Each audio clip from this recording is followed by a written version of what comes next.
Hey there and welcome back to the channel. So on this episode, I want to introduce you all to this.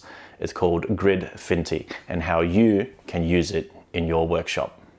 Now, I won't go through in absolute detail around the whole system. I'll link a little card up there so you can have a look in your own time.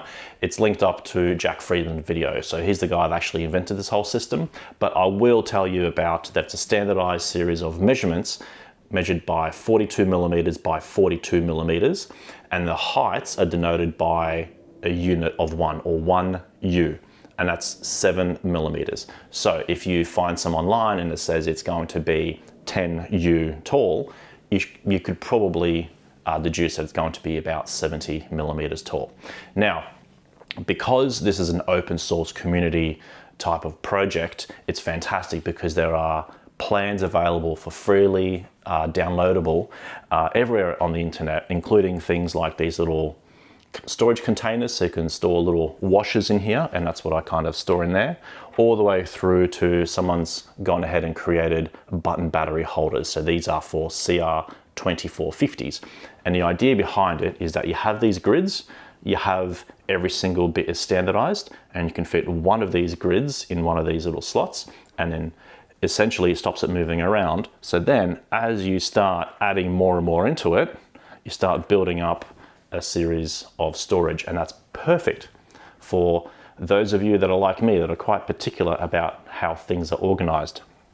And you can even go up to printing out large storage containers like this one here, which takes, it's a 2x2 by 11U. So it's roughly about 77 millimeters tall, and it fits nice and easily into those top drawers there. And the idea is that that again fits into that grid pattern.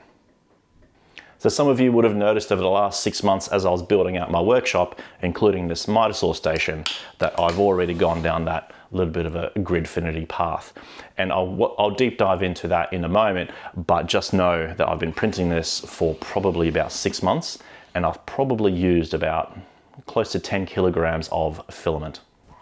So for those of you that are like me and you're like, you know what, I spend a lot of energy and time and money on building a beautiful workshop with an amazing miter saw station, link up there by the way, and you spent a good few weekends doing it, you're like, I'm gonna go that next level, and you say, I'm gonna get super organized.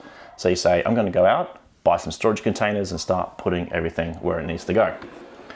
Now, you probably go out and buy these types, and these ones I bought online probably about 6 years ago, and they've served me quite well. But the issue is they're very limited in types of sizes they have. They have small, a medium, and then a large. And because they're only in those specific sizes, what tends to happen is that you throw more crap in there and you start mixing things up, and then you're starting to dig through a lot of things like screws, for example. So the issue with these ones, again, is I bought these 5 years ago. I said to myself, I like this system. I want to start expanding it out to all the drawers. Went out and I could not find these anywhere to buy. So what you tend to do is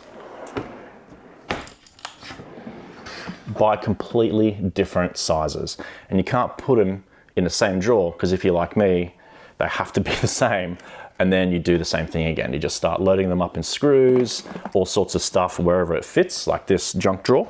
And what's quite frustrating is that it starts to get out of uniform. And when you start designing your drawers for specific sizes, like I did with these, they're a little bit different sizes and not everything fits inside there. So that's honestly where the Gridfinity system comes into its own. So when I built and designed this miter saw station, I made these drawers perfectly sized to fit as much Gridfinity in there as possible. So each one of these drawers is the right dimensions to fit these base plates. And what I came out with after probably about 30 or 40 hours of printing a lot of the little storage bins was something like this. And what I do is fit a whole bunch of random screws, or specifically Kreg screws in this one, clearly label exactly what's on top. And then I take that with me as I'm assembling something, and then when I'm done, I put it back and we're done. And there's no cleanup necessary unless I've dropped a few screws around the place. The issue I found with these ones was that something that was easily downloadable and freely available on the internet. So someone's already designed this one, so thank you. But they're not specifically designed for the height of these drawers. So I was thinking about going ahead and creating my own and doing a whole bunch of CAD work until I found a really cool website where you can easily and freely on the internet design your own storage boxes or storage bins to whatever height, whatever size, whatever shape. So this one's got a little finger scoop in there as well, so it's easy to take out screws.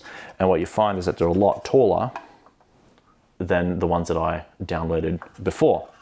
And the idea here is going to be to use this Gridfinity system to reprint every single one of these storage containers to have a lot more volume in terms of storage, which will reduce the amount of, I suppose, size of this drawer that I'm using, so I can store more stuff and start compacting down, so I can have a screw drawer, I can have a nut and bolt drawer and all those kind of things. So everything will be very uniformly away. And you can even do things like, you can download it off the internet freely. There's things like little AA battery holders and stuff like that. The system's fantastic. And I know what you're thinking, well, why would you throw away all these? But I'm not going to, because of that Gridfinity system. What I can do is take all the screws out of here, put them into their new home, and then use that Gridfinity system on storage I plan to do in the future.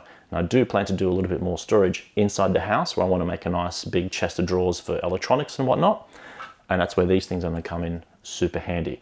So let's get printing and let's transfer all this into those larger boxes.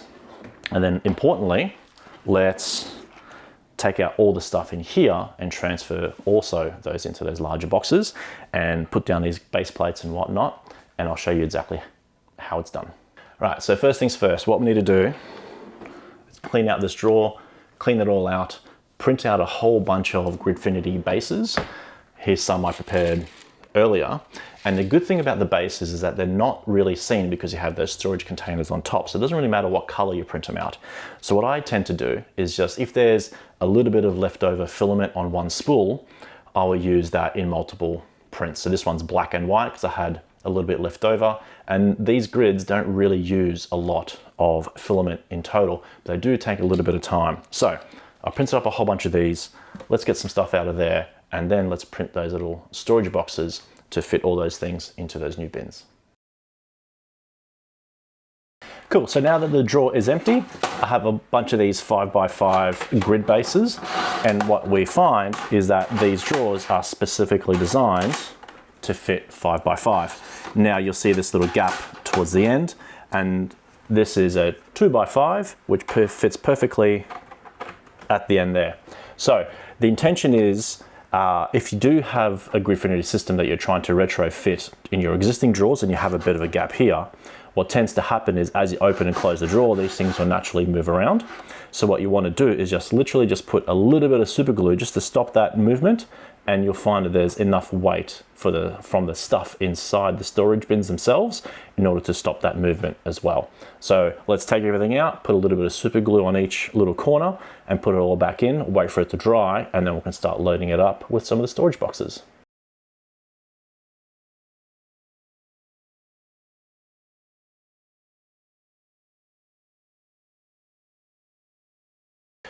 Cool, so we have the Gridfinity base plate system in place. Now that glue has nicely dried. Make sure you wait for it to dry, because as soon as you put a storage container in, the tolerance is so minimal that the storage containers actually get stuck to the super glue in the bottom, and it can be a little bit difficult to remove, depending on how much super glue you've put down, of course. But you don't need to put down an excessive amount, just purely, you just need them to stop moving around.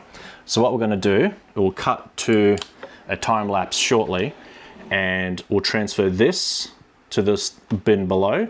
And in some of the other drawers in the Mitre station, I have a series of panhead and countersunk wood screws I plan to fill up in this drawer. And this is going to be my wood screw drawer. And then below here, we're gonna make that into something else. So let's cut to the time lapse. Go.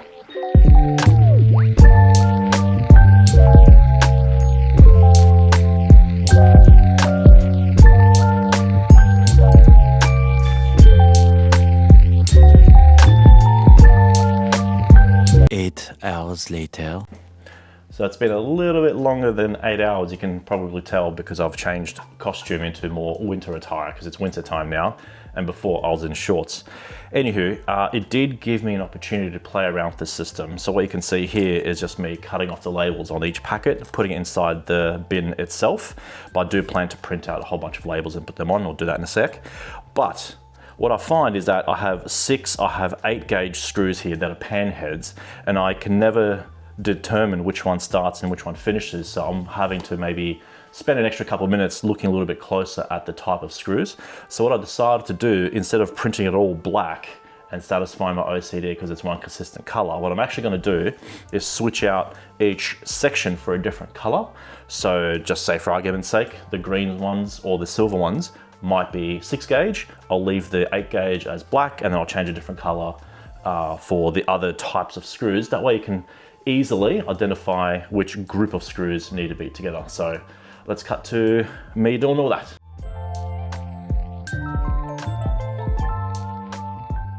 And voila, all done. It is really annoying my my OCD, but that's fine. Next thing I need to do is just use this little label maker that connects up to your phone and just create labels for all of this. So let's cut to it now.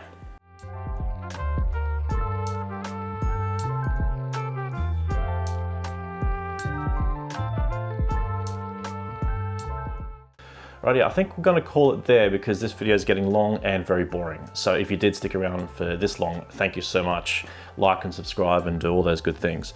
I'm finally done with organizing this. I have a few more labels to do and I have plenty more room for expansion. One thing I am noticing though is these drawer slides are getting a little bit to their limit with the weight in here, so I might upgrade these drawer slides to some heavy duty ones in the future. Something to consider for your drawer of screws. Anyway, these absolutely amazing stuff. So I'll link everything I've used down in the description below, including how to make these things customizable to you with the heights and widths and all that kind of stuff, different divisions and whatnot, and also the little kind of finger scoop stuff, which is crazy. Anywho, that's it for me. I hope you all have a lovely time in your workshop and take care of yourselves, everyone. Bye.